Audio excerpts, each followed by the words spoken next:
तो दोस्तों अब हम चलेंगे अपने अगले सवाल पे। हमने 70 सवाल तक कर ली हैं।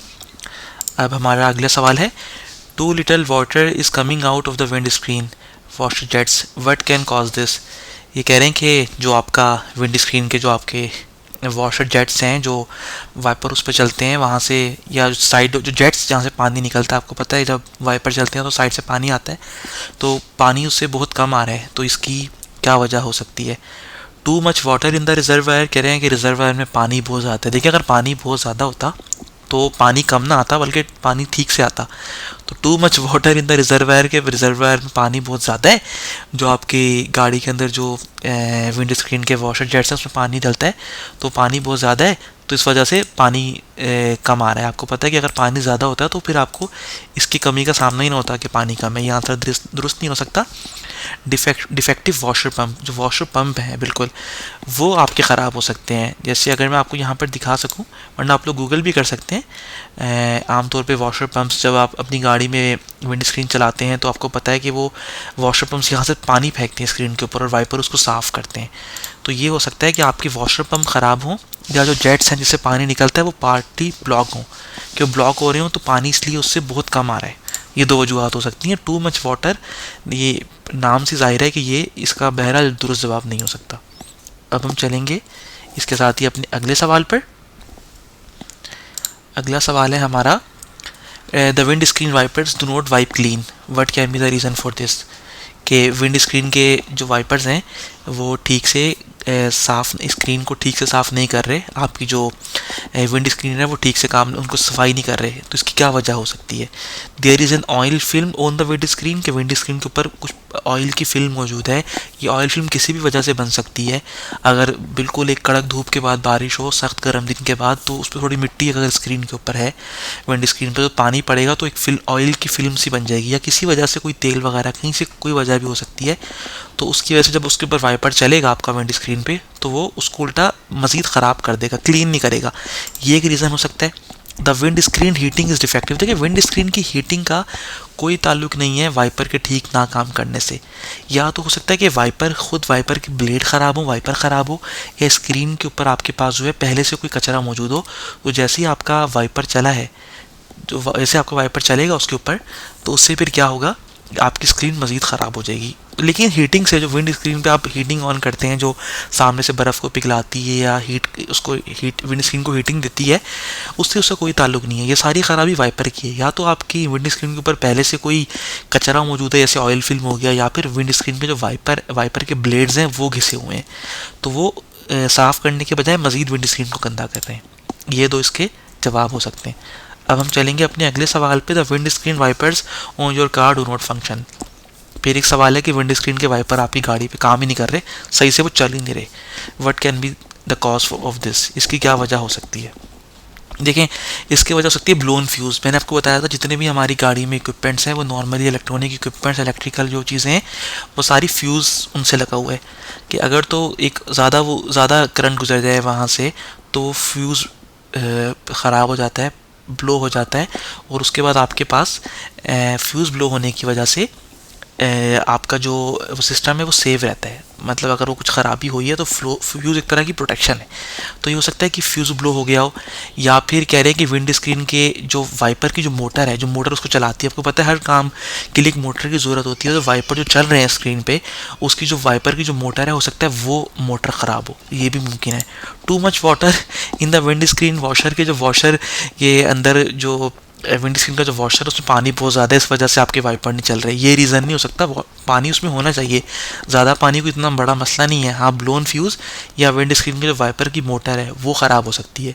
ये दो जवाब हमें दुरुस्त हैं, और देखिए ये जवाब हमारा दुरुस्त है। अब हम चलते हैं अपने अगले सवाल पर। हमारा अगला सवाल एंटी लॉकिंग डिवाइस से रिलेटेड है, ABS। और आपको पता होगा कि हमने ये टॉपिक काफ़ी डीप में कवर किया था, और अलग से हमने ABS और ASR के टॉपिक को समझा था। अगर आपको मज़ीद कुछ इन्फॉर्मेशन चाहिए इस हवाले से, तो आप हमारी वीडियो नंबर 31 पे दोबारा जा सकते हैं, जो कि इस सीरीज़ की पहली वीडियो थी। टॉपिक नंबर 13 के, आप उसमें ABS और ASR को दोबारा से देख सकते हैं। हम अपनी सीरीज़ के ख़त्म पर जब हमारे सारे टॉपिक कवर हो जाएंगे, हम उसको बोनस वीडियो के तौर पे अलग से भी शामिल कर देंगे। तो ये पूछ रहे हैं what is the effect of an automatic anti locking device, ABS का ये पूछ रहे हैं। The vehicle is brake in the best possible way also on the wet roads. ये हमें पता है कि ABS की ये ABS, मैं एक बार दोबारा से रिवीजन कर देता हूँ। ABS आपको हमेशा हेल्प करता है कि ये आपके पहियों को, व्हील को लॉक नहीं होने देता गाड़ी शुरू करते वक्त, ये उनको लॉकिंग से बचाता है।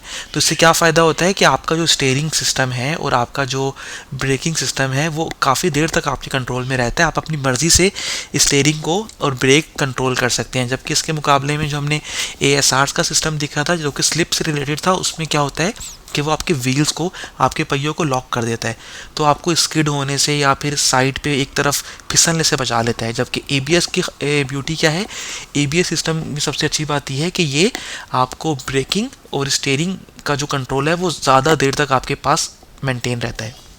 अगरचे आप एक गीली सड़क के ऊपर भी हों और आप एक ख़तरनाक रोड के ऊपर भी हों, तब भी ABS आपको ब्रेकिंग में और स्टीयरिंग कंट्रोल में हेल्प करता है। तो अगर आपका ABS सिस्टम का इस सवाल में पूछ रहे क्या इफेक्ट है, तो the vehicle is brake in the best possible way also on wet roadways की। अगर आपका रोडवे गीला भी है उसके बावजूद भी ब्रेकिंग जो है वो बेस्ट पॉसिबल वे में होगी, अच्छे से तरीके से ब्रेकिंग होगी।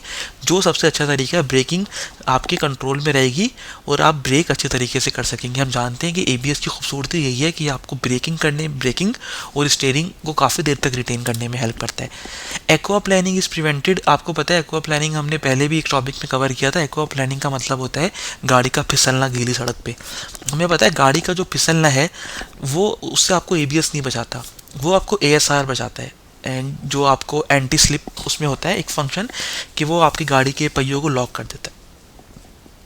तो ये एक्वा प्लानिंग यानी रोड पे, जो गीले रोड पे गाड़ी के फिसलने को हम एक्वा प्लानिंग कहते हैं, उससे आपको ABS नहीं बचा सकता, ASR बचा लेता है। और steering control is largely retain when braking. Steering control भी जब आप गाड़ी को ब्रेक कर रहे हो तो स्टीयरिंग आपके हाथ में रहता है, कंट्रोल रहता है। ये भी ABS की वजह से मुमकिन है कि वो आपको स्टीयरिंग और ब्रेकिंग दोनों में बेस्ट पॉसिबल वेज प्रोवाइड करता है। अब हम चलेंगे इसके साथ ही अपने अगले सवाल पे, जो कि दोबारा ABS से रिलेटेड है। What are the advantages of an automatic anti locking device, ABS के क्या फ़ायदे हैं।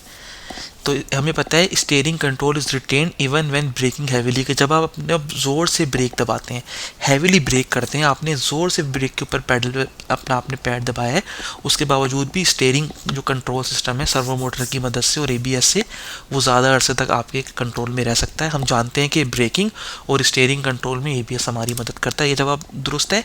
Wheels do not lock when braking. और हमें ये भी पता है कि ABS कभी भी ब्रेक करते हुए आपकी गाड़ी के पहियों को लॉक नहीं करता। जब आप ब्रेक कर रहे होते हैं तो गाड़ी के पहियों को लॉक कौन करता है, ASR, जो कि डिफरेंट सिस्टम है। ABS गाड़ी के पहियों को लॉक नहीं करता, ये इसकी ब्यूटी है, ये लॉक नहीं होने देता। ये आपके पास अगर पहिए लॉक नहीं होंगे तो स्टीयरिंग आपके कंट्रोल में रहेगा, आप अपनी मर्जी से गाड़ी को किसी तरफ घुमा सकते हैं जहां पर आप खतरे से बच सकें। तो ABS ये भी करता है, इसका एडवांटेज है the wheel do not lock when braking. Brake लगाते हुए कभी भी ABS जो है वो आपके जो व्हील्स हैं, जो गाड़ी के पहिए, उनको लॉक नहीं करता। Bends can be taken considerably faster. देखिए ABS का ये फ़ायदा नहीं है कि आप, अगर आपकी गाड़ी में ABS सिस्टम मौजूद है तो आप जो आपका मोड आप ले रहे हैं वो बहुत तेज़ी से आप कंसिडरेबली फास्टर, ज़्यादा स्पीड से ले लें, क्योंकि अगर आप ज़्यादा स्पीड से लेंगे आपकी गाड़ी स्किड हो सकती है, दाएं बाएं मुड़ सकती है और उस सर्किल से बाहर जा सकती है, उस मोड से बाहर जा सकती है। तो वो ASR है जो कि आपको अक्सर बेंड्स के ऊपर स्किड होने से, फिसलने से बचाता है। लेकिन ABS की सूरत में कोई भी सिस्टम हो, आपने कभी भी बेंड्स के ऊपर कंसिडरेबली फास्टर तो जाना ही नहीं है। और अगर आप इस सवाल को ABS की निगाह से देखें तो तब भी ABS आपको बेंड्स के ऊपर फिसलने से नहीं बचाता, वो ASR है जो कि आपके गाड़ी के पहियों को लॉक कर देता है। ये दो इसके जवाब हैं। अगले सवाल पे चलेंगे। What are the advantages of an automatic anti locking device. दोबारा हमारा ABS का सवाल आया है कि उसके क्या फ़ायदे हैं। It is possible to brake heavily and avoid an obstacle at the same time. ये हमें पता है कि ABS हमें क्या करता है, ABS जब आप ब्रेक लगाते हैं, ABS सिस्टम के अंदर आप ब्रेक लगाते हैं तो आपकी गाड़ी के पहिए लॉक नहीं होते, आप स्टीयरिंग अभी आप पे कंट्रोल में होता है। तो ये मुमकिन है ABS के साथ कि आप ज़ोर से ब्रेक भी दबाएं और ऑब्स्टेकल, अगर आपके सामने एक रुकावट है और आपको पता है ABS की सूरत में स्टीयरिंग आपके कंट्रोल में अभी भी है, स्टीयरिंग लॉक नहीं हुआ, व्हील भी लॉक नहीं हुए, तो आप ऑब्स्टेकल से भी बच सकते हैं।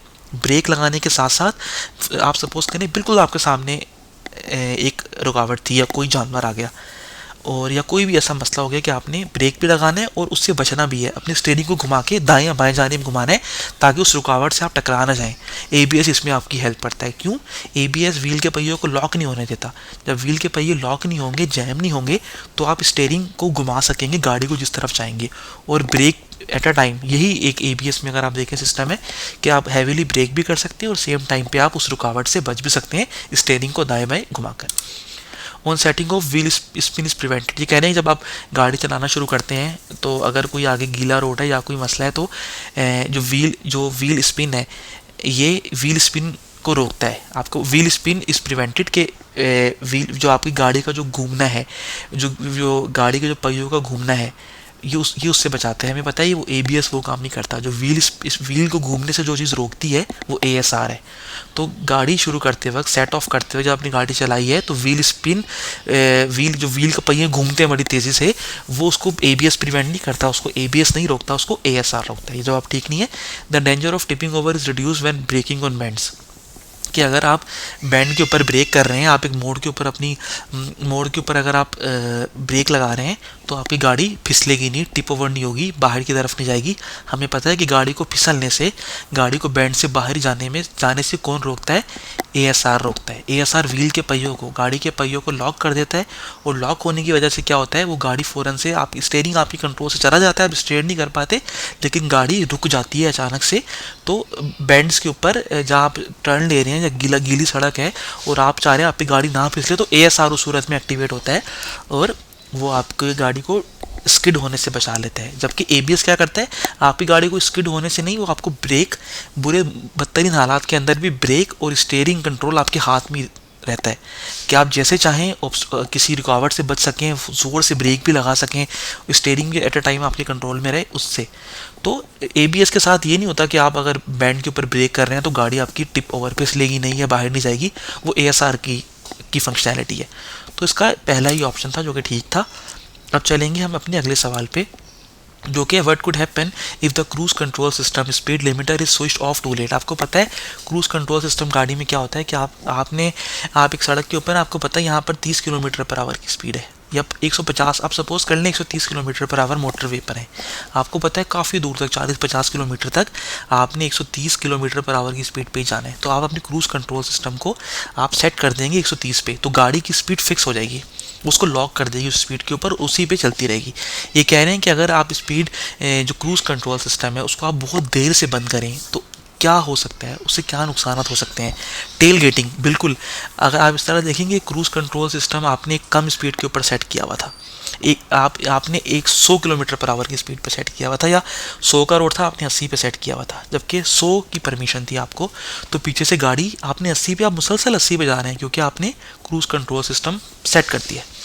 इस दौरान एक गाड़ी पीछे से आपके पास आएगी, सड़क 100 की है और आप 80 पे सेट हुए हैं, तो आपको टेल गेट करेगी, पीछे से आके आपको दबाव डालेगी कि स्पीड बढ़ाओ, मुसलसल आपके पीछे लग जाएगी। उसको हम टेल गेटिंग कहते हैं। तो हो सकता है कि आप क्रूज कंट्रोल सिस्टम को बहुत लेट बंद करें तो आप स्पीड लिमिट से बहुत नीचे हों, इतने में गाड़ी पीछे से कोई गाड़ी आपको टेल गेट कर रही हो, ये हो सकता है। या इसका बिल्कुल अपोजिट गेगन ये भी हो सकता है कि अगर आपने अपनी स्पीड 130 पे सेट की हुई और अचानक आप बुंदेसstraße पे 100 की स्पीड के ऊपर आ गए, तो आप अचानक से अपनी क्रूज कंट्रोल सिस्टम, यहाँ लिखा हुआ है कि बहुत लेट बंद किया, तो आप परमिसिबल स्पीड जो 130 से आप 100 के ऊपर आ गए थे, अब उस रोड पे 100 की स्पीड अलाउ थी। तो हो सकता है कि आप 100 की स्पीड जो आपको अलाउ थी, आप उससे ज़्यादा चला रहे हैं, आपने अभी तक क्रूज कंट्रोल बंद नहीं किया 130 वाला, तो ये भी मुमकिन है कि आप स्पीड लिमिट से गुजर जाएँ। या ये भी हो सकता है कि आप क्रूज कंट्रोल आपने सेट किया हो और आप उसी स्पीड के ऊपर ही एक मोड़ काटने लगें, एक्सेसिवली हाई कॉर्नरिंग स्पीड। तो मोड़ काटते हुए आप क्रूज कंट्रोल बंद ना करें, बहुत लेट बंद करें, तो वो फिक्स स्पीड के ऊपर ही, उसी स्पीड के ऊपर मोड़े, जबकि आप ये सोच रहे हैं कि वो 50 पे आपकी स्पीड चल रही है, 60 पे, और मोड़ पे आपको 20 करनी थी, आपने क्रूज कंट्रोल बिल्कुल मोड़ के बीच में जाके बंद किया। तो हो सकता है आपकी गाड़ी को कोई नुकसान पहुंचे, वो तेज़ी से मोड़ काट रही है, तो जो आपकी सेंट्रीफ्यूगल फोर्सेस हमने देखा था वो ज़्यादा हो सकती हैं, तो बहुत कॉर्नरिंग स्पीड भी हाई हो सकती है अगर आप क्रूज कंट्रोल को लेट ऑफ करेंगे तो। अब हम चलेंगे अपने अगले सवाल पे, जो कि है with what can a cruise control system speed limiter assist you. किस चीज़ के अंदर आपका क्रूज कंट्रोल सिस्टम आपकी मदद कर सकता है? With maintaining the minimum distance to the vehicle ahead. देखिए, व्हीकल अहेड से डिस्टेंस मेंटेन करना आपको खुद से करना होगा। क्रूज़ कंट्रोल सिस्टम में ये फंक्शनैलिटी नहीं है कि सिर्फ इसकी एक ही फंक्शनैलिटी है, वो स्पीड को एक लिमिट के ऊपर सेट कर देता है। लेकिन ऐसा नहीं है कि क्रूज़ कंट्रोल सिस्टम जो है वो अगली गाड़ी से आपके फासले को खुद ब खुद ही मेंटेन कर देगा। वो फिर एडॉप्टिव क्रूज़ कंट्रोल सिस्टम है, जो कि आगे सवालों में कहीं आएगा, वो एडवांस फीचर्स हैं। तो फिलहाल जो क्रूज़ कंट्रोल सिस्टम है बेसिक, वो सिर्फ आपको अगली गाड़ी से एक सेफ डिस्टेंस रखने में हेल्प नहीं करेगा, आपने डिस्टेंस खुद रखना है। ये आपको सिर्फ स्पीड में हेल्प कर सकता है with maintaining and energy saving driving style. बिल्कुल आपको पता है कि आपकी गाड़ी 80 किलोमीटर पर आवर की रोड पे है और 80 की स्पीड चलेगी काफ़ी देर, 15-20 किलोमीटर। आप क्रूज़ कंट्रोल पे डाल दें तो वो बिल्कुल फिक्स एक स्पीड के ऊपर आपकी गाड़ी का जो फ्यूल है वो भी 80 के हिसाब से, अगर आप स्पीड को ऊपर नीचे करेंगे, हमें पता है फ्यूल इंजेक्टर्स है गाड़ी में, वो खुलते हैं बंद होते हैं, फ्यूल ज़्यादा जाता है फ्यूल कम जाता है, तो उससे आपकी एनर्जी वेस्ट होती है, फ्यूल वेस्ट होता है, ज़्यादा गाड़ी से धुआं निकलता है।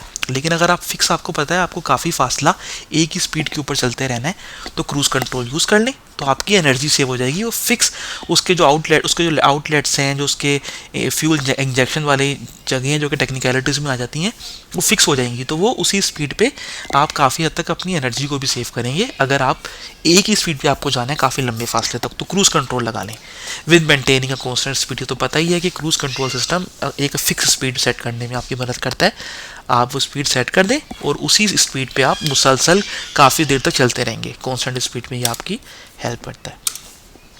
अब हम चलेंगे अपने अगले सवाल पे।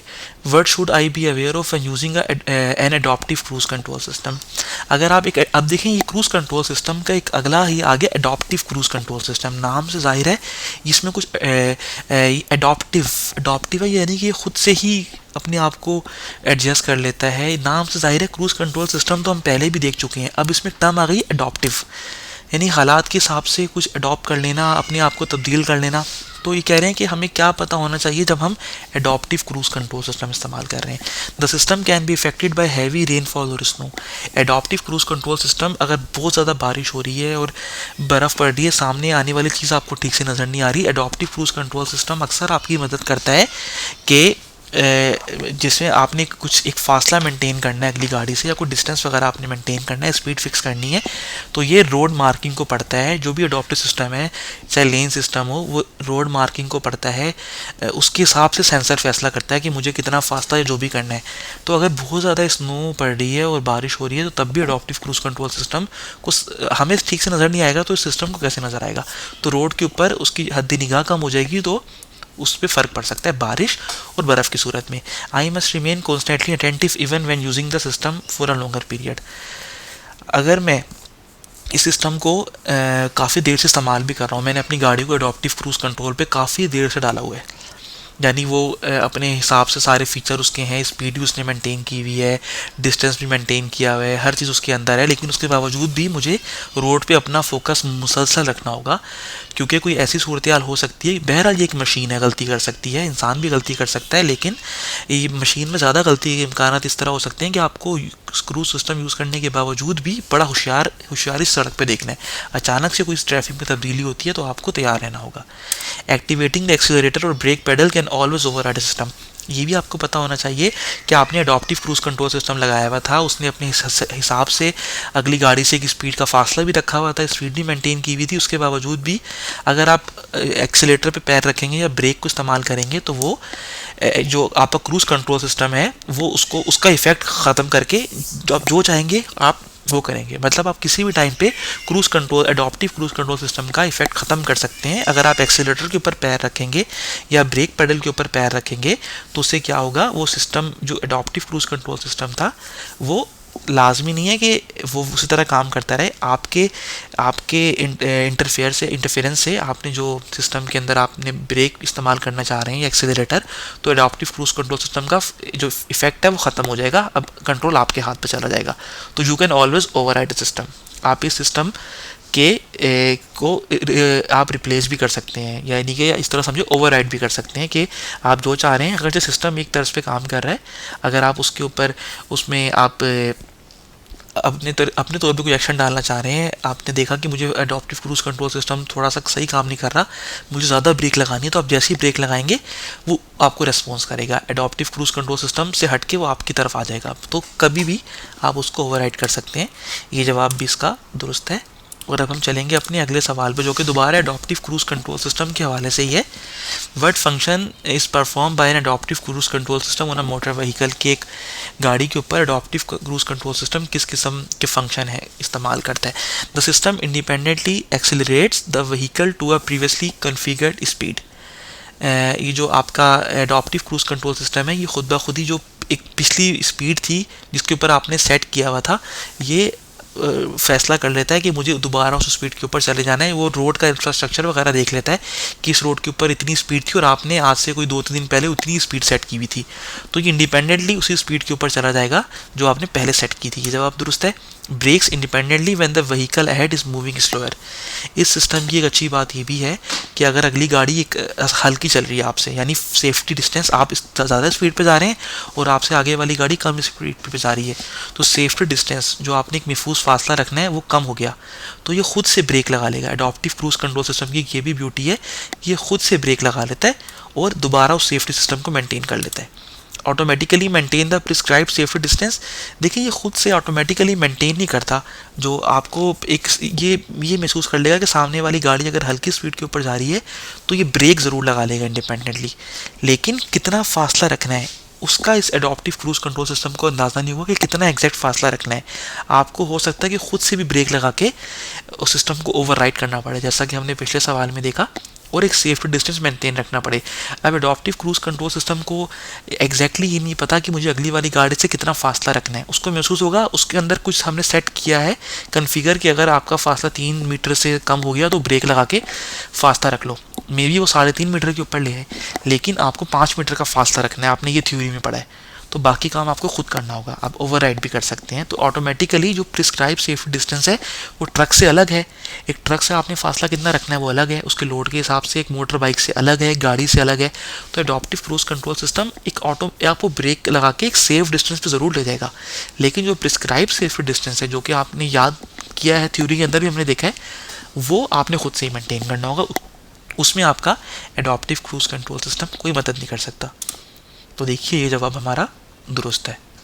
अब हम चलेंगे अपने अगले सवाल पर, जो कि है what benefits does the driver of a motor vehicle have by using a cruise control system. एक गाड़ी है जो कि क्रूज कंट्रोल सिस्टम इस्तेमाल कर रही है, अडॉप्टिव नहीं, सिर्फ सिंपल क्रूज कंट्रोल सिस्टम। उसको क्या फ़ायदे हो सकते हैं? The cruise control system adjust the speed to the traffic density. Speed को ट्रैफिक डेंसिटी के हिसाब से खुद ब खुद ही एडजस्ट कर लेता है। हमें पता है ये क्रूज कंट्रोल सिस्टम ये काम नहीं करता, वो आप जो स्पीड आपने सेट की वो उसके ऊपर ही है, वो इतना इंटेलिजेंट नहीं है। वो एडॉप्टिव क्रूज कंट्रोल सिस्टम होता है जो कि देखता है कि आप सामने वाली गाड़ी से मेरा फासला थोड़ा कम है, तो वो अपने हिसाब से ब्रेक कर लेता है, एक फासला अपने तौर पे मेंटेन कर लेता है। लेकिन जो सिर्फ क्रूज कंट्रोल सिस्टम है वो एडजस्ट कर लेगा स्पीड को, ट्रैफिक डेंसिटी के हिसाब से खुद ही ब्रेक लगा लेगा। ये क्रूज कंट्रोल सिस्टम ये काम नहीं करता, वो एडॉप्टिव करता है। Maintain a constant pre set speed on a level carriage पे। बिल्कुल आप एक रोड पे जा रहे हैं, एक सड़क पे जा रहे हैं, मोटर भी हो सकती है, बुंदेसट्रासे से हो सकती है, उस पर कांस्टेंट स्पीड जो आपने सेट कर दी है उस पर आपको ज़रूर क्रूज कंट्रोल सिस्टम इस मुसलसल रखेगा।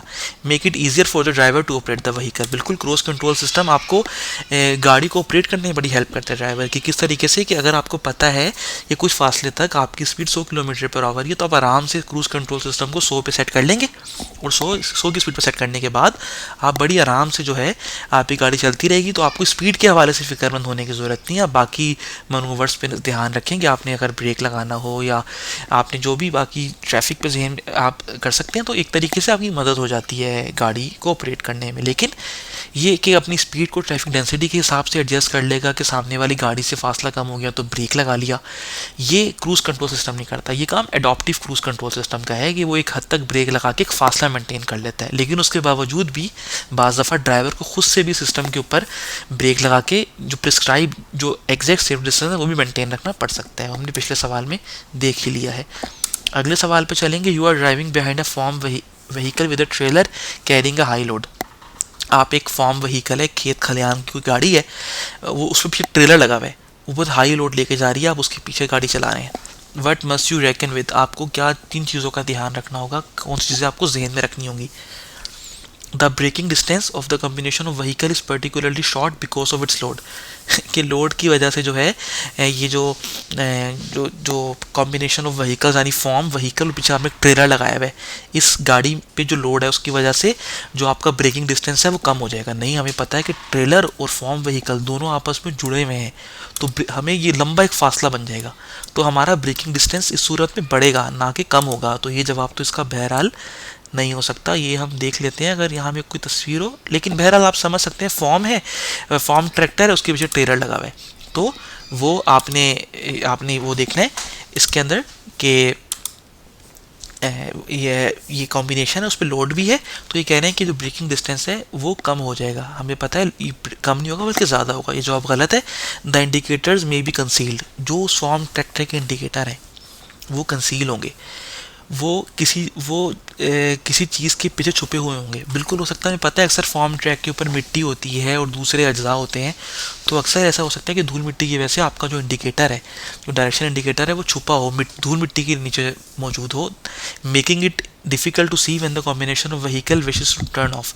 कि जब वो इंडिकेटर दे कि मुझे दाएं मुड़ना है और बाएं, लेकिन आपको पता है कि वो फॉर्म व्हीकल है, ट्रैक्टर है, खेतों खलिहानों में काम करता है, हो सकता है उसके इंडिकेटर पे इतनी मिट्टी पड़ी हो कि आपको नज़र ही ना आ सके सामने कि दाएं मुड़ेगी कि बाएं। ये मुमकिन है। पर्टिकुलरली व्हेन ब्रेकिंग और trending parts of the load can fell off. हमें पता है कि उसके ऊपर अक्सर ट्रैक्टर और ट्रेलर, जो फॉर्म व्हीकल है और ट्रेलर है, उस पर अक्सर फसलें पड़ी होती हैं, कोई सा भी लोड हो सकता है। तो जब वो मुड़ेगा एक जानिब दाएं या बाएं, तो पूरा उसका जो ट्रेलर वाला हिस्सा है वो पूरा निकल के बाहर की तरफ जाएगा, दाएं या बाएं जानिब मुड़ेगा, तो उस पर से लोड ऊपर नीचे गिर सकता है, क्योंकि उस पर लोड बहुत ज़्यादा होता है। ये भी आपको ज़हन में रखना होगा कि parts of the load can fell off. कुछ लोड के चीज़ें हैं जो कि दाएं बाएं रोड पे भी गिर सकती हैं उस फॉर्म ट्रैक्टर से निकल के, ये बिल्कुल मुमकिन है। अब चलेंगे हम अपने सवाल पे। What is the maximum distance a load may project backward beyond the rear reflector without a projection marker being necessary. अच्छा, अब ये एक चीज़ आ गई जो कि एग्जाम में इसके सवालात भी आते हैं कि आपका लोड आपकी गाड़ी से आगे, आपकी बिल्कुल गाड़ी के पीछे वाली तरफ और दाएं बाएं कितना निकल सकता है। कि हम इसकी एक अलग से वीडियोस भी बनाएंगे जब बोनस वीडियो का सिलसिला शुरू होगा। फिलहाल ये पूछ रहे हैं कि मैक्सिमम डिस्टेंस अ लोड के गाड़ी के पीछे कितना मैक्सिमम आपका लोड का डिस्टेंस जो है वो आप पीछे निकल सकता है रियर रिफ्लेक्टर के, कि आपको कोई प्रोजेक्शन मार्कर या कोई इंडिकेशन नहीं देनी। मैं आपको यहाँ पे तस्वीर से समझाने की कोशिश करता हूँ। हम इस हर सवाल को तस्वीर से देखेंगे। देखिए, अगर ये आपकी गाड़ी के पीछे जो लोड है वो अगर 1 मीटर तक निकला हुआ है, 1 मीटर से ज़्यादा नहीं, एग्जैक्टली 1 मीटर या उससे कम है, तो आपको किसी भी किस्म की प्रोजेक्शन लगाने की, कोई चीज़ लगाने की ज़रूरत नहीं है। अगर उससे ज़्यादा निकलेगा तो बाज़ दफ़ा आपको रेड लाइट्स या एक शॉपर टाइप लगाना पड़ता है, एक इंडिकेटर लगाना पड़ता है। लेकिन 1 मीटर तक या 1 मीटर से कम आपको किसी भी किस्म का कोई भी projection, what is the maximum distance, कह रहे हैं कितना फासला है कि लोड में प्रोजेक्ट बैकवर्ड्स, गाड़ी के पीछे निकल जाए, बियॉन्ड द रियर रिफ्लेक्टर, पिछले वाले जो गाड़ी की लाइट्स हैं उससे पीछे, विदाउट प्रोजेक्शन मार्कर, कोई आपको मार्कर, कोई निशानी नहीं लगानी, वो 1 मीटर तक अलाउ है। जैसे ही ये लोड जो आपकी गाड़ी से पीछे बियॉन्ड निकला हुआ है, ये 1 मीटर से बड़ा, तो आपने कुछ ना कुछ एहतियाती तदबीर लेनी होंगी, कुछ मार्कर्स लगाने होंगे, जो कि हम आगे सवाल में देख ही लेंगे। तो ये 1 मीटर का फासला, मैक्सिमम 1 मीटर का फासला है। उससे ज़्यादा अगर होगा तो आपको कुछ मार्कर या कुछ निशानियाँ लगानी होंगी, जो कि हम अगले आने वाले सवालात के अंदर देख लेंगे। देखिए, how must a load projecting more than 1 metre, ये आ गया वो सवाल कि लोड अगर 1 मीटर से ज़्यादा निकला हुआ गाड़ी से पीछे, off the rear reflector, rear कहते हैं पिछले हिस्से को, ऑफ द व्हीकल भी मार्क्ड इन डार्कनेस, तो अंधेरा अगर है और आपका जो लोड है वो गाड़ी की पिछली साइड से, जो गाड़ी की डिग्गी वाली साइड है, उससे 1 मीटर से ज़्यादा पीछे निकला हुआ है। ये देखें, ये मैक्सिमम 1 मीटर है। अब थोड़ा इसमें और ज़्यादा सपोज कर लें 1.5 मीटर निकला हुआ है, तो आपने कैसे उसको मार्क करना है? आपने उसको मार्क करना है by red light and a red rear reflector. ये जवाब है। ऑरेंज वार्निंग प्लेट जो है ये कहीं और इस्तेमाल होती है। ऑरेंज वार्निंग प्लेट अक्सर जो है आपका, अगर कोई आप ख़तरनाक चीज़ें हैं, ऑयल वगैरह, या आप कोई ख़तरनाक चीज़ डिलीवर कर रहे हैं जिसमें आग लग सकती है, दूसरी कोई चीज़ें हैं, वो आगे हम इसके अलग से वीडियोज़ भी बनाएंगे, तो उस सूरत में होता है। और या फिर कह रहे हैं by switching the fog tail lamp on, या फिर आप फोक लैम्प ऑन कर लें, ये भी नहीं। आपका लोड अगर 1 मीटर से ज़्यादा गाड़ी की पिछली साइड से निकला हुआ है, तो आपने क्या करना है? आपने करना है रेड लाइट और रेड रेयर रिफ्लेक्टर, 2 चीज़ें लगानी है। मैं आपको दिखा भी देता हूँ। ये देखिए, आपने इस तरह रेड लाइट लगानी है और इस तरह करके रेड रेयर रिफ्लेक्टर एक होता है, आपने वो लगाना है। ये दो चीज़ें हैं। अगर आपकी गाड़ी से लोड उसकी पिछली वाली साइड से 1 मीटर से ज़्यादा निकल गया, ठीक है, तो आपने इसको, जैसे कि मैंने बताया, बाकी सवाल हम लोग अगले वाले हिस्से के लिए देखेंगे। पिछले वाले हिस्से के लिए यही है कि रेड रेयर रिफ्लेक्टर और रेड लाइट आपने लगानी है। इसका एक ही जवाब है। अब हम चलेंगे अपने अगले सवाल पे, जो कि है what can be the effect of an overload of only 20%। सिर्फ 20% भी अगर आपकी गाड़ी ओवरलोड हो गई तो उसके क्या नुकसान हो सकते हैं, क्या फ़र्क आ सकता है आपकी गाड़ी पे। द ब्रेक्स में भी ओवर स्ट्रेन, के ब्रेक्स के ऊपर दबाव बढ़ जाए। बिल्कुल, हमारी गाड़ी की एक लोडिंग कैपेसिटी होती है, जो कि गाड़ी बनाने वाला आपको बताता है कि इसका जो फ्रंट एक्सिल है, गाड़ी का जो सामने वाला एक्सिल है जिस पर 2 पहिए लगे हुए हैं, और रेयर एक्सिल है जो गाड़ी की लोड कैपेसिटी है, वो इतनी है। अगर आप उसे थोड़ा सा भी लोड ज़्यादा डालेंगे तो कुछ मसले हो सकते हैं। क्या? ब्रेक्स में भी ओवर स्ट्रेन, के ब्रेक पे दबाव बढ़ जाए, कि अगर आप ब्रेक लगाएं तो आपको ज़्यादा ताकत लगानी पड़े, ब्रेक पे दबाव बढ़ सकता है। बिल्कुल, there may be too much strain on the load bearing parts of the vehicle. गाड़ी के कुछ हिस्से होते हैं जो कि लोड को, सस्पेंशन सिस्टम के में होता है, जो कि लोड को उठा के रखते हैं। तो अगर आप अपना लोड बढ़ा देंगे गाड़ी के ऊपर, तो जो वो हिस्से जो कि लोड को बर्दाश्त करते हैं, हो सकता है उनके ऊपर बहुत दबाव बढ़ जाए। ये भी मुश्किल है, ये भी मुमकिन है। और स्टीयरिंग में बिकम वर्स, और ये भी हो सकता है कि स्टीयरिंग, आपने जो स्टीयर करना है, गाड़ी को स्टीयरिंग घुमाना है, इतना गाड़ी पे दबाव पड़े कि आपको स्टीयरिंग पे ज़्यादा जोर लगाना पड़े, स्टीयरिंग बहुत भारी हो जाए। और हमें पता है, हमारे तजर्बे में ये बात है कि स्टीयरिंग अक्सर ज़्यादा मुश्किल हो जाती है जब लोड बढ़ जाता है। ये तीनों जवाब इसके दुरुस्त होंगे।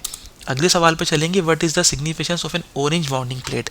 अगर आपके पास ऑरेंज वार्निंग प्लेट, हमने पहले भी मैंने आपको बताया था, हमने देखा था कि अगर ऑरेंज वार्निंग प्लेट आ गई तो क्या होता है कि ये क्या ट्रांसपोर्ट कर रही है। कैटल, जैसे मॉल मवेशी वगैरह, गाय भैंस वगैरह, कैटल फॉर्म की चीज़ें नहीं, ईजिली पेरिशेबल फूड, वो खाना जो कि आराम से ख़राब हो सकता है, तबाह हो सकता है, या उसमें ख़राबी आ सकती है, वो भी नहीं। डेंजरस गुड्स, ये आप याद कर लें। हम अलग से वीडियोस इसकी डेफिनेटली बनाएंगे जिसके अंदर हम ये मुख्तलिफ फासले, मुख्तलिफ स्पीड्स, और इसके अलावा ऑरेंज वार्निंग, ये जो कलर लाइट्स हैं, किसी के ऊपर ब्लू लाइट जल रही है सायरन के साथ, ये कौन सी गाड़ी होती है, सब की बनाएंगे। और बल्कि हमें हमारे एक जानने वालों ने, कुछ ने जो हमारे मुस्तकिल वीडियोस देख रहे हैं, उन्होंने हमें हमारे एक दोस्त ने हमें एक लिस्ट बना के भी सेंड की है, कि उन्होंने अपने तौर पे एक लिस्ट बनाई हुई जिसमें डिफरेंट स्पीड्स उन्होंने डाली हुई हैं। तो उन्होंने एक चार्ट बना के सेंड किया है, हम उसको एक वीडियो बनाकर, जब बोनस वीडियो आएगी उसमें हम ज़रूर शामिल करेंगे। तो अगर आप लोग अपने नोट्स बना रहे हैं, आप वो भी हमसे शेयर कर सकते हैं। तो यहाँ पर इसके अलावा जो ऑरेंज वार्निंग प्लेट आपने ज़हन में रखनी है, वो हमेशा डेंजरस गुड्स हो सकती हैं। अब डेंजरस गुड्स को क्या हो सकती हैं, उसमें आपके पास कोई ऑयल टैंकर हो सकता है, या किसी भी किस्म का ऐसा मादा हो सकता है जो कि रोड पे गिरे तो फिसलन पैदा हो जाए, ऑयल फैल जाए, बहुत सारी चीज़ें हो सकती हैं। तो ये सब वहाँ पर मुमकिन है। अगर आप मज़ीद चाहें तो आप हेल्प में जाके देख सकते हैं कि ऑरेंज वार्निंग बोर्ड नॉर्मली इस्तेमाल होता है, जो कि हैज़र्ड्स गुड्स हैं आपकी, जो कि ख़तरनाक हो सकती हैं, तो उसके लिए हम इसको इस्तेमाल करते हैं। बाकी उन्होंने आगे भी यही बताया हुआ है कि ये लेबलिंग, कोई लेबलिंग हमें नहीं चाहिए होती। कैटल ट्रांसपोर्ट्स, अगर हम कोई माल मवेशी गाड़ी में एक जगह दूसरी जगह लेके जा रहे हैं, या हम कोई खाना वगैरह लेके जा रहे हैं, उसमें नहीं, सिर्फ डेंजरस गुड्स, ख़तरनाक अशिया जो हैं, उसमें आपने लेबलिंग करनी है। अगला सवाल है, what must you be aware if you want to transport a load. अगर आपने लोड ट्रांसपोर्ट करना है, एक जगह से दूसरी जगह आपने लोड को लेके जाना है, तो आपको किन चीज़ों का पता होना चाहिए। The load may not interfere with me, सबसे ज़रूरी चीज़ है कि लोड आपसे ना टकरा जाए, लोड का सामना आपसे ना हो, कि लोड इतना आगे आपकी गाड़ी की विंडो स्क्रीन से आ जाए, या आपके पिछले वाली साइड से इस तरह हो जाए कि आपको रियर, जो आपके दाएं बाएं वाले शीशे हैं, अंदर वाला शीशा है, वो उससे आपको पीछे की चीज़ नज़र ना आए, या लोड सामने से इतना आगे आ जाए कि आपको सामने वाली चीज़ नज़र ना आए। सबसे ज़रूरी चीज़, लोड से आपका सामना ना हो। लोड बिल्कुल फिक्स ऊपर छत पे लगाओ, आपको गाड़ी चलाने में कोई रुकावट पैदा ना करे। May not slide even when I brake, आपने लोड को इतना सिक्योर, इतना सेफ करना है, इतना टाइट करके बंद करना है कि अगर आप ब्रेक करें तो ऐसा ना लोड एक तरफ को झुक जाए, दूसरी तरफ से गिर जाए, ये भी ज़रूरी है, स्लाइड नहीं होना चाहिए उसको। May never project over the front of the vehicle, ये हम देखेंगे कि हमने देखा है गाड़ी के पीछे से भी लोड निकल सकता है, अगर 1 मीटर से ज़्यादा है, तो उसके लिए मार्किंग भी करनी है आपको, कि एक रेड रिफ्लेक्टर लगाना है, और आपने एक उसका दूसरा एक बैग लगाना है। लेकिन अगर आप फ्रंट से भी कुछ ना कुछ लोड आपका सामने आ सकता है, वो हम आगे देखेंगे। तो ऐसा नहीं है कि लोड बिल्कुल भी never project over the front of the vehicle, कि गाड़ी के सामने वाले हिस्से से कोई लोड बाहर निकल नहीं सकता है, निकल सकता है। ये आगे हम सवालात में देखेंगे। ये जवाब इसका दुरुस्त नहीं है, सिर्फ 2 जवाब ठीक थे। अगले सवाल पे चलते हैं। For what height it is permitted for the load to project up to 50 centimetre in front of your vehicle. ये देखिए सवाल आ गया। पहले मैं आपको वजाहत कर दूं। हमने देखा कि गाड़ी के पीछे से लोड अगर 1 मीटर से ज़्यादा है तो आपने उसको इस तरह, इन तरीकों में से किसी एक तरीके से मार्क करना है, ठीक है। अगर लोड गाड़ी से आगे निकलना है उसके लिए क्या शर्त है? उसके लिए 2 शर्तें हैं।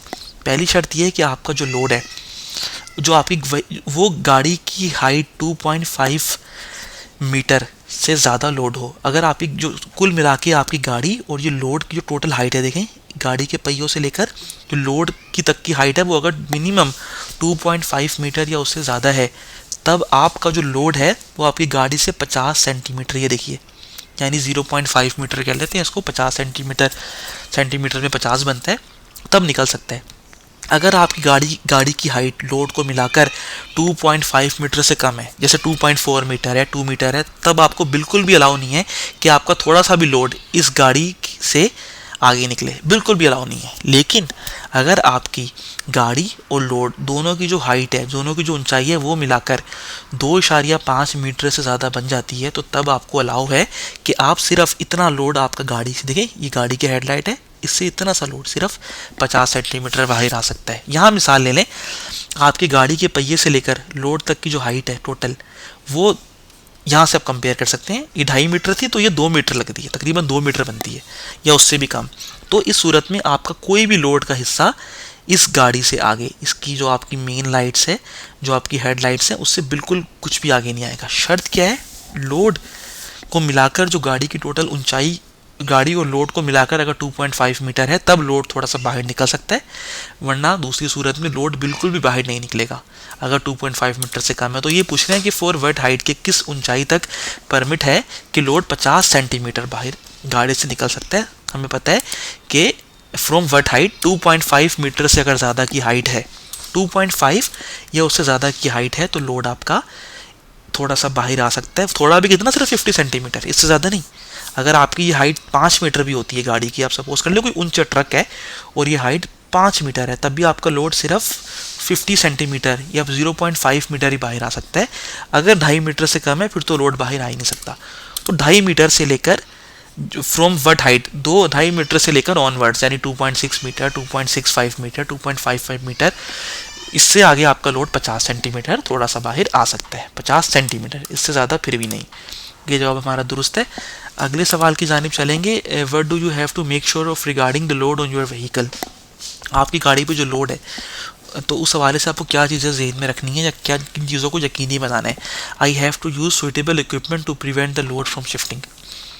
मुझे अगर मेरी गाड़ी पे लोड है तो मैंने कुछ ऐसी चीज़ें इस्तेमाल करनी है कि मेरा लोड जब मैं गाड़ी को टर्न लूँ तो दाएं बाएं शिफ्ट ना हो, मूव ना हो। तो मुझे ऐसे इक्विपमेंट होते हैं, आपको पता है, हम उसको लोड को कसकर बांध देते हैं किसी रस्सी से या दूसरे लैशेस वगैरह इस्तेमाल कर लेते हैं, कोई स्ट्रैप्स होती हैं, कुछ चीज़ें होती हैं, वो इस्तेमाल कर सकते हैं कि लोड शिफ्ट ना हो। My vehicle may not exceed the gross axle weight rating. बिल्कुल, आपकी जो गाड़ी पे आप लोड डाल रहे हैं, जो आपको टोटल एक्सिल वेट जो आपको बताया हुआ है आपके मैन्युफैक्चरर ने कि इतना लोड आ सकता है, उससे ज़्यादा में नोट एक्सीड, उससे ज़्यादा आपका लोड आपकी गाड़ी पे नहीं होना चाहिए, ये क्लियर है। My vehicle may exceed the gross vehicle weight rating by maximum of 5%।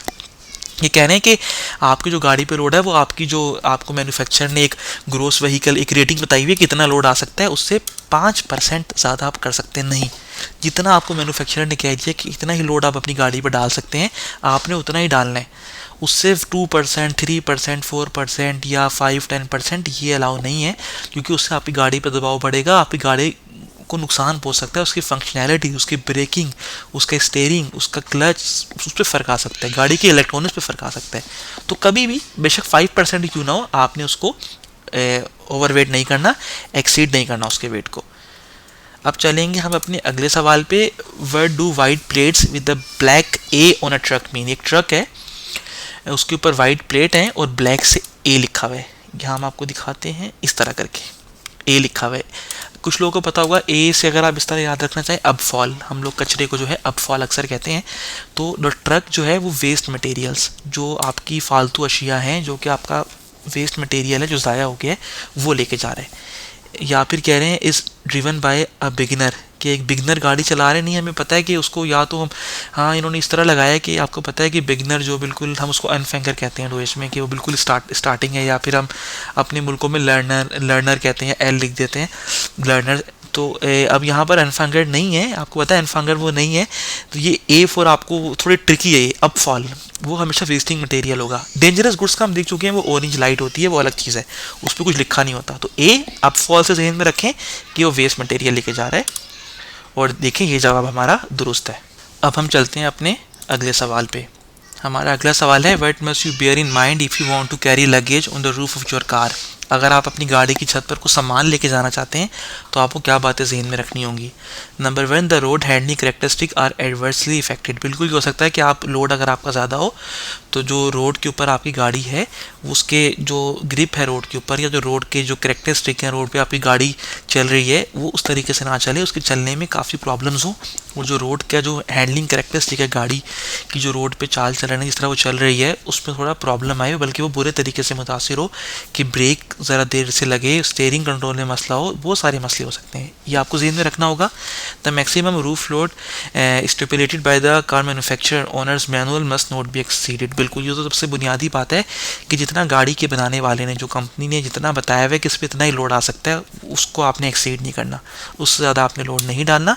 The permissible total mass must not be exceeded. और जो परमिसिबल टोटल मास है वो भी आपकी गाड़ी का जो उससे ज़्यादा नहीं होना चाहिए। इस यहाँ पर स्पेसिफिकली ये है कि रूफ लोड जो उसमें डिफरेंट लोड होते हैं गाड़ी में। कुछ बिल्कुल गाड़ी की छत के ऊपर भी आते हैं, कुछ लोड ऐसा होता है जो कि हम गाड़ी की डिग्गी में अपना सामान रखते हैं, कुछ पिछली सीट्स पे रखते हैं, कुछ अगली सीट्स पे रखते हैं, तो वो मिलके बनता है परमिसिबल टोटल मास। और एक रूफ का भी, गाड़ी की छत का भी लोड है, जो कि गाड़ी की जो छत जिस साख्त की बनाई गई है, गाड़ी की जो बॉडी है उसके हिसाब से भी आपको मैन्युफैक्चरर बताता है कि इस तरह का आपका लोड दिखना चाहिए, इस तरह का लोड इससे ज़्यादा नहीं होना चाहिए।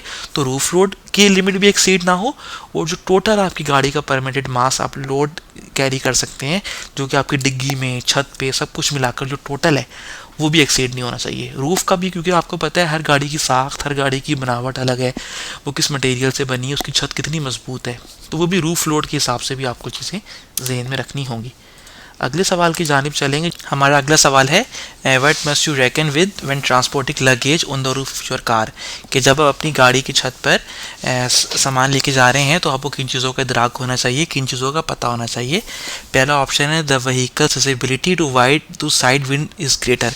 कि अब जो आपकी गाड़ी की जो हसासियत है, कि जो आपकी गाड़ी चल रही है उस पर अगर साइड विंड पड़ती है तो उस पर आपकी गाड़ी ज़्यादा हसास हो गई है। बिल्कुल देखिए, आपने लोड रखा हुआ है अपनी छत के ऊपर, अगर पहले आपकी गाड़ी पे अगर हवा एक साइड से पड़ रही थी उससे आपकी गाड़ी को धकेल रही थी, अब गाड़ी पे लोड भी है तो ज़्यादा ताकत से आपकी गाड़ी और लोड के ऊपर जब हवा आएगी, और लोड आपकी गाड़ी पे पहले से मौजूद है, और वैसे ही उस लोड की वजह से आपकी गाड़ी की जो परफॉर्मेंस है रोड के ऊपर, ब्रेक लगाना, स्पीड बढ़ाना, स्टीयरिंग करना, वो वैसे ही थोड़ा मसला बन चुका है। तो जब हवा एक तरफ से आती है, हमने पहले भी देखा था, आपको उसके अगेंस्ट काउंटर स्टीयरिंग करनी होती है। अगर सीधे हाथ से हवा आके आपकी गाड़ी को उल्टे हाथ पे दबा रही है तो आपने सीधे हाथ पे स्टीयरिंग को घुमाना है ताकि आप उस हवा को, उसका मुकाबला कर सके, एक तरफ हो जाएं। लेकिन अब लोड भी आ गया है, तो लोड की वजह से आपकी गाड़ी की ससेबिलिटी जो है, जो गाड़ी की जो हसासियत है वो बढ़ गई है, क्योंकि अब आपकी स्टीयरिंग भी थोड़ी सी मुतासिर हुई है, आपका ब्रेकिंग सिस्टम भी लोड ज़्यादा होने की वजह से गाड़ी की परफॉर्मेंस पहले ऐसी नहीं रही। तो अगर साइड से विंड आती है तो उस सूरत में आपकी गाड़ी पर दबाव ज़्यादा बढ़ जाएगा और गाड़ी ज़्यादा हसास हो गई। ये जवाब दुरुस्त है। The vehicle inclines more on bends. मोड़ काटते हुए गाड़ी ज़्यादा झुक सकती है। हमें पता है कि गाड़ी के ऊपर ऑलरेडी लोड है, तो लोड भी एक तरफ झुक रहा होगा मोड़ के ऊपर। तो जब लोड एक तरफ झुक रहा होगा और आप गाड़ी को टर्न ले रहे होंगे, आपकी गाड़ी भी एक तरफ झुक रही होगी, तो ज़्यादा लोड दबाव डालेगा तो गाड़ी ज़्यादा झुक सकती है मोड़ काटते हुए। ये बात एक आम तजर्बे में हमें समझ में आ सकती है। जवाब दुरुस्त है। The vehicle load handling is improved on account of the higher centre of gravity.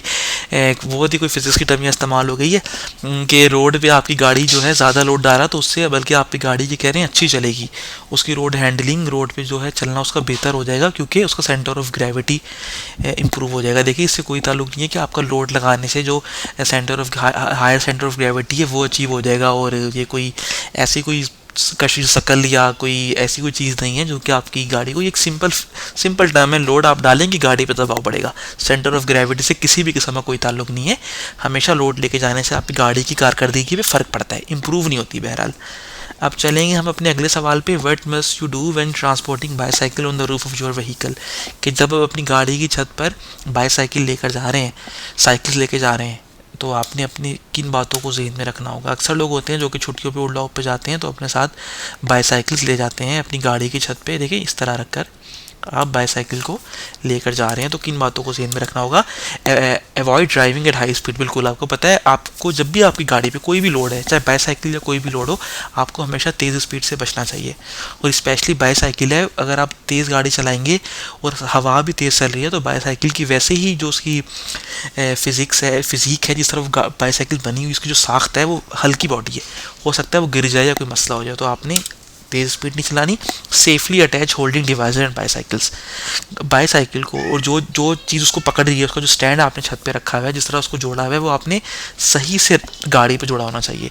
कि बाईसाइकिल अगर आपने गाड़ी की छत पे एक स्टैंड के ऊपर खड़ी की है तो स्टैंड भी प्रॉपरली गाड़ी से जुड़ा हो और बाईसाइकिल उसमें प्रॉपर जुड़ी हो, ये सबसे ज़रूरी है। Regularly check the fixing devices. और आपने हर कुछ फासले के बाद या थोड़ी देर के बाद चेक करना है कि बाईसाइकिल अपनी जगह से हिल तो नहीं गई। जो चीज़ उसको पकड़ के रखी हुई है, जो उसकी फिक्सिंग डिवाइस है, इस तरह देखें, ये देखिए नीचे जो ब्लैक कलर की है, ये नॉर्मली होल्डर टाइप होता है जो बाईसाइकिल को पकड़ के रखता है। आपने उसको भी टाइम टू टाइम चेक करना है कि वो कहीं मसला तो नहीं कर रहा।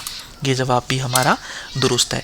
अब हम चलेंगे अपने अगले सवाल पे, what must you check when transporting bicycles on a rear mounted support system. देखें, अगर आप अपनी कह रहे हैं बाईसाइकिल को रियर माउंटेड, अक्सर लोग होते हैं जो कि अपनी साइकिल्स को अपनी गाड़ी की छत पे नहीं बल्कि बिल्कुल उसके पीछे, डिग्गी के पीछे एक जगह होती है रियर माउंटेड, वहाँ पर भी इस तरह देख लीजिए।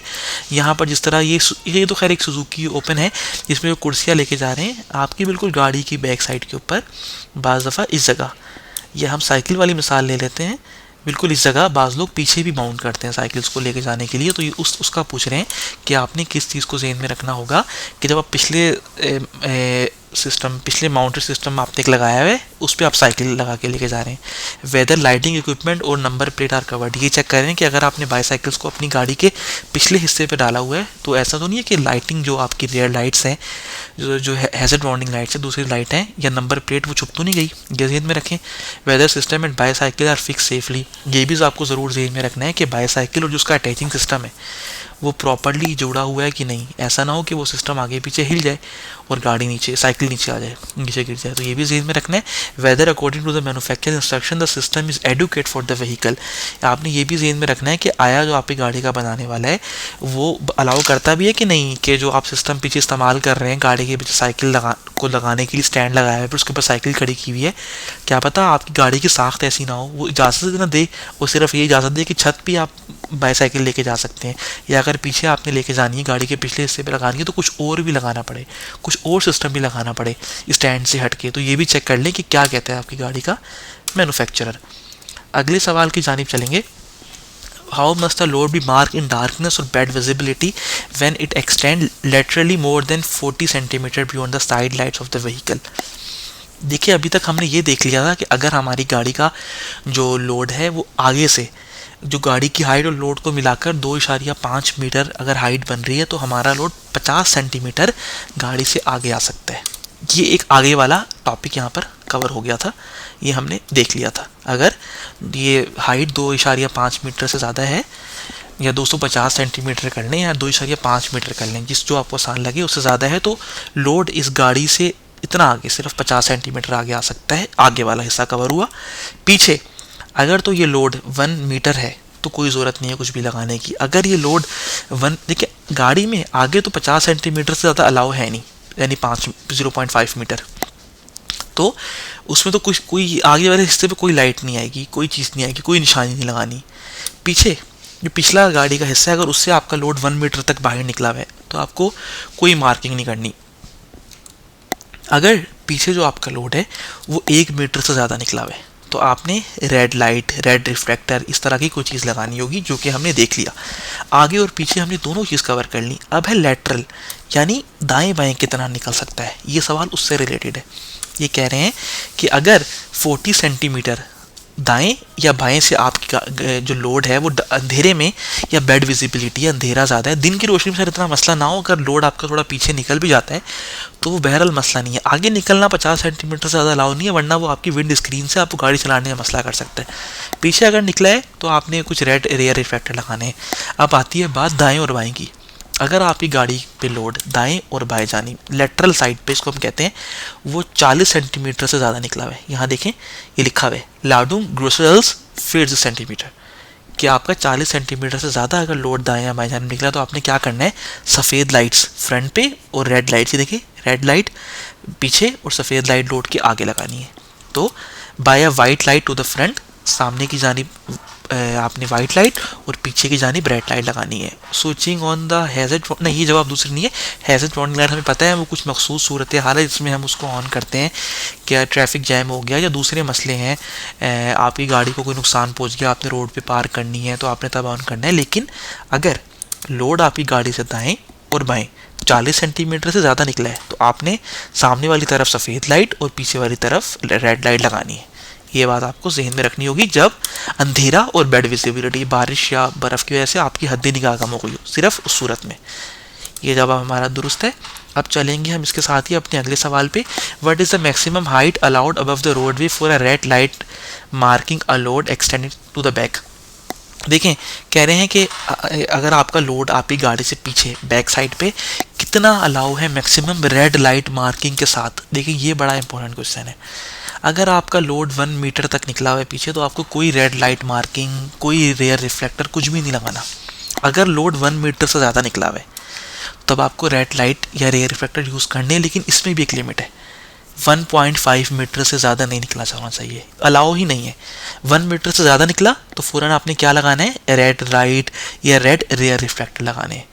और अगर बस 1.5 से लेकर 1.5 मीटर तक आपने लगाने, अगर लोड इससे बढ़ गया वो अलाउ ही नहीं है आपको। गाड़ी के पीछे 1.5 मीटर से ज़्यादा लोड नहीं निकाल सकते। आगे 50 सेंटीमीटर की लिमिट है, पीछे 1 मीटर तक 1.5 मीटर तक की है, जिसमें से 1 मीटर तक आपको कोई इंडिकेशन, कोई लाल रेयर रिफ्लेक्टर, कोई लाइट नहीं लगानी। लेकिन अगर 1 से बढ़ गई 1.5 तक के दरमियान तो आपने इस तरह की कोई इंडिकेशन यूज़ करनी है, और अगर 1.5 से बड़ी तो अलाउ ही नहीं है। तो ये पूछ रहे हैं what is the maximum height, maximum कितनी हाइट अलाउ है अबव द रोडवे, कि रोडवे से ऊपर for a red light marking a load extending to back, कि वो आपका रोडवे से अगर इतनी हाइट के ऊपर आपकी आपका जो लोड है उस पर आपने मार्किंग करनी है। तो मैक्सिमम यहाँ भी उन्होंने लिखा हुआ आप देख सकते हैं, is to be place no more than 1.5 metre above the roadway. तो ये आपके पास जो आपने रेड लाइट मार्किंग करनी है 1.5 मीटर ही उसका मैक्सिमम हाइट अलाउ है, जो आपको अलाउ होगी लोड पीछे जो निकल रहा हुआ है गाड़ी से। अब चलेंगे हम अपने अगले सवाल पे। Up to what height is a load not allowed to project over the front of the vehicle. हमने ये सवाल देखा था कि 2.5 मीटर तक कोई भी लोड आपकी गाड़ी से बाहर निकल नहीं सकता सामने वाले हिस्से से। जैसे ही वो लोड आपका 2.5 मीटर से बढ़ा तो उसके बाद 50 सेंटीमीटर तक मैक्सिमम बाहर निकल सकता है। अब 2.5 मीटर से ऑनवर्ड जितनी भी गाड़ियों की हाइट हो सकती है, जितनी भी ऊंचाई हो सकती है, लेकिन लोड हमेशा सिर्फ 50 सेंटीमीटर ही बाहर निकलेगा। तो ये पूछ रहे हैं किस हाइट तक लोड अलाउ नहीं है कि वो गाड़ी से आगे 50 कुछ भी निकले। हमें पता है 2.5 मीटर तक तो अलाउ ही नहीं है। हाँ, 2.5 मीटर के बाद अगर तो हाइट बढ़ गई, आपकी गाड़ी और लोड का जो कॉम्बिनेशन है वो रोड से उसकी हाइट अगर बढ़ गई तब आप 50 सेंटीमीटर निकाल सकते हैं, लेकिन 2.5 मीटर तक कोई लोड किसी भी किस्म का आपको अलाउ नहीं है कि आप वो गाड़ी से बाहर निकला हो। अगले सवाल की जानिब चलेंगे। Under what conditions is the load allowed to project over the front of the vehicle. फिर वो एक सवाल है कि किस सूरत हाल के अंदर अलाउ है कि आपका जो लोड है वो फ्रंट गाड़ी के सामने वाली साइड से निकल जाए। कब? If a load is mark with a red light. देखिए रेड लाइट हमने देखा था फ्रंट साइड से इसका कोई ताल्लुक नहीं है, सामने वाले हिस्से पर कोई रेड लाइट की कोई मार्किंग की ज़रूरत नहीं है। सामने वाले हिस्से की एक ही शर्त है कि आपकी गाड़ी और लोड की हाइट कुल मिलाकर 2.5 मीटर से ज़्यादा होनी चाहिए, तब आप लोड बाहर निकाल सकते हैं। कितना? If the load does not project over more than 50 centimetre. अगर लोड 50 सेंटीमीटर से ज़्यादा ना हो और हाइट 2.5 मीटर से ज़्यादा हो तब आपको लोड अलाउ है कि आप गाड़ी से under which condition is allowed. ये पूछते हैं कब अलाउ है। अलाउ कब है? जब लोड आपकी जो रोड से हाइट है गाड़ी की और लोड की 2.5 मीटर से ज़्यादा हो। ये हम फिर बार बार देख रहे हैं ताकि जहन नशीन कर लें। 2.5 मीटर से ज़्यादा आपकी हाइट हो, देखिए 2.5 से ज़्यादा आपकी हाइट हो, तब आप सिर्फ 50 सेंटीमीटर आपको लोड बाहर निकालना अलाउ है। अगले सवाल की जानिब चलेंगे। During a break you find out that one of the lashing straps has torn. आपने देखा कि आपने ब्रेक लिया हुआ था, आप लोड लेके जा रहे थे, आपने देखा कि लैशिंग स्ट्रैप, आपको पता होगा, ये समझें कि एक तरह का पट्टा होता है जो कि लोड के दाएं बाएं आगे पीछे हर तरफ से गाड़ी पे खींचा जाता है। अगर हो सके मैं आपको, यहाँ ये देखिए, ये कुर्सियाँ लगी हुई हैं, इसके पीछे इन्होंने वाइट कलर के, देखें ये जो ऐसे करके ये जो एक बेल्ट टाइप या कुछ लैशिंग स्ट्रैप्स कहलाते हैं, ये जो पकड़ के रखते हैं। इस जानिब भी उन्होंने इसको खींच के रखा होगा, जोड़ा होगा कहीं से, और इस जानिब भी ये वाइट वाइट देखें जो कि ऊपर से आ रहे हैं, जो कि कुर्सियों को, जिन्होंने लोड को रोका हुआ है। तो आपने गौर किया कि आपके जो लैशिंग स्ट्रैप्स हैं वो ख़राब हो गए हैं, पीछे को टूट गया है। अब बहुत सारी वाइट कलर की आपने लैशिंग स्ट्रैप्स लगाए हुए थे, कोई उनमें से ख़राब हो गया या टूट गए हैं, तो आपको क्या करना चाहिए? Continue your trip after the lashing strap has been replace. आप तब अपना सफ़र दोबारा शुरू करें या जारी रखें जब आपके जो लैशिंग स्ट्रैप जो ख़राब हो गए थे आप उनको दुरुस्त कर चुके हों, ठीक से जोड़ चुके हों। Continue your trip because a slipping load will be caught by the side panel. से कह रहे हैं आप फिक्र ही ना करें अगर आपके लैशिंग स्ट्रैप ख़राब हो गए हैं तो, क्योंकि अगर लोड स्लिप होगा तो जो गाड़ी की दाएं बाएं वाली साइड है वो उसको पकड़ लेगी। नहीं, ये रिस्क है, आपने ये रिस्क लेना ही नहीं है। ये रिस्क है कि लैशिंग स्ट्रैप आपके ख़राब हैं, आपने टर्न लिया, लोड गिरा और वो साइड पे जो गाड़ी की साइडों पे जो जगह है वहाँ पे वो लोड फंस गया, क्या पता ना फंसे और वो लोड सीधा रोड के ऊपर आ जाए। ये देखें इस तरह, यहाँ मिसाल ले लें कि अगर ये कोई टूट गई यहाँ से तो ये लोड क्या है, इस तरह इसके सहारे टिक के खड़ा हो जाएगा, नहीं, हो सकता है बाहर गिर जाए। ये इसका जवाब दुरुस्त नहीं है। Continue your trip when the load is secured by other sufficient securing means. अगर लैशिंग स्ट्रैप आपके पास नहीं है, वो ठीक नहीं हो रहे, तो आप तब सफ़र करें जब कोई और तरीका, किसी और तरीके से आपने उस लोड को दोबारा सेव कर लिया और रस्सी बांध ली हो या कोई और आपने तरीका निकाल लिया और लोड को डिवाइड कर दिया हो, तब सफ़र जारी रखें। जब वो किसी और तरीके से, अगर लैशिंग स्ट्रैप नहीं तो आपने किसी और तरीके से लोड को महफूज कर लिया हो, कोई और चीज़ लगा दी हो। ये जवाब भी इसका दुरुस्त है। अब चलते हैं हम अपने अगले सवाल पे। Do the requirements for properly securing of loads apply to all small transports.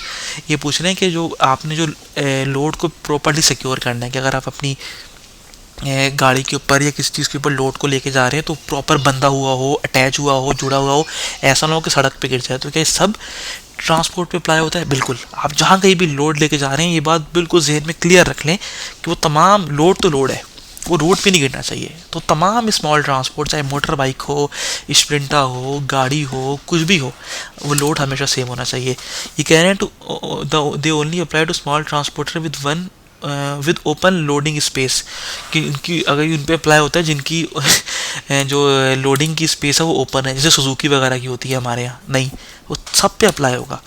They only apply to small transporter without separation wall to the loading space, नहीं, ये कह रहे हैं कि अगर उसकी एक अलग से उसकी कोई अलग से लोडिंग स्पेस की जगह ना हो, उस छत पे लेके जा रहा हो, उस पर अप्लाई होता है, नहीं, ये सब पे अप्लाई होता है, बिला तफरीक तमाम गाड़ियों पे अप्लाई होगा ये रूल कि लोड हमेशा सिक्योर लेके जाना है, आपने उसको महफूज करना है, फिर आपने सफ़र शुरू करना है। और देखिए ये जवाब हमारा दुरुस्त है।